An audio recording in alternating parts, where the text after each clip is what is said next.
I'm personally a Holocaust survivor as an infant.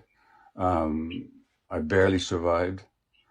My grandparents were killed in Auschwitz, and most of my extended family was killed. I became a Zionist. This dream of the Jewish people resurrected in their historical homeland, and the barbed wire of Auschwitz being replaced by the boundaries of a Jewish state with a powerful army.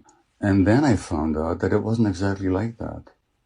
That in order to make this Jewish dream a reality, we had to visit a nightmare on the local population. And there's no way you could have ever created a Jewish state without oppressing and expelling the local population. Jewish Israeli historians have shown without a doubt that the expulsion of the Palestinians was persistent, it was pervasive, it was cruel, it was murderous, and with deliberate attempt. So that's what's called the Nakba in Arabic, the disaster or the catastrophe.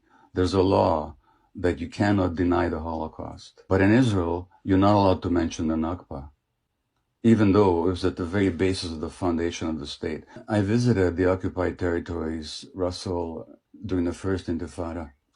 I cried every day for 2 weeks at what I saw.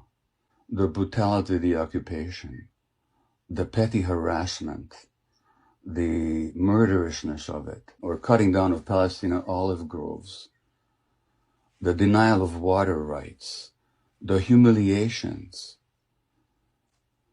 And this went on, and it's much worse now than it was then. It's the longest ethnic cleansing operation in the 20th and 21st centuries. I could land in Tel Aviv tomorrow and demand citizenship under the law of the right of return. But my Palestinian friend in Vancouver, Hannah Kawas, who was born in Jerusalem, can't even visit. Now, if I have the right to return after 2,000 years, how come Hannah hasn't got the right to return after 70 years? So then you have these miserable people packed into this horrible, people call it the world's largest outdoor prison, which is what it is. You don't have to support Hamas policies to stand up for Palestinian rights. That's a complete falsity. If you take the worst thing you can say about Hamas, multiplied by 1,000 times, and it still will not meet the Israeli repression and killing and dispossession of Palestinians. Anybody who criticizes Israel is an anti-Semite is simply an egregious attempt to intimidate good non-Jews who are willing to stand up for what is true. If you look at the Western press, when Hong Kong demonstrators throw stones at the police in Hong Kong, that's considered to be heroism. When in Myanmar, the demonstrators throw slingshots at the army, at the oppressive army, they're considered to be heroes in the Western press. When Palestinian kids throw stones at the Israeli soldiers, they're called terrorists. And Israel gets away with a lot more without much less criticism in the Western press than any other country. He runs a program for Palestinian children who spend time in Israeli jails. 14, 15, 16-year-olds are jailed for months or years.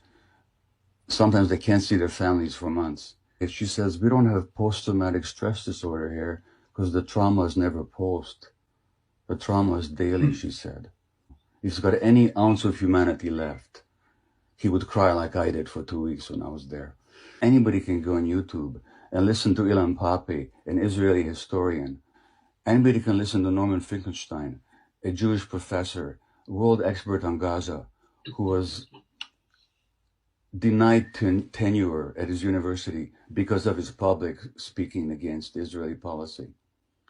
You can listen to any number of Israeli Defense Forces soldiers who talk about the brutality that they now regret having committed.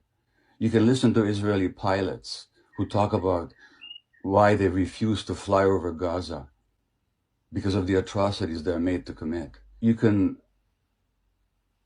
get all the information you want. So if anybody these days doesn't know, it's not because the information is not available. And none of that excuses not knowing truth and this deliberate attempt to silence anybody who speaks. Jewish or non-Jewish. And I really wish that non-Jews of goodwill would stand up against the calumny and not be intimidated by this charge of anti-Semitism. I really wish that. It's not a question of being pro-Palestinian. It's a question of are you in favor of justice and liberty and freedom and truth, or are you not?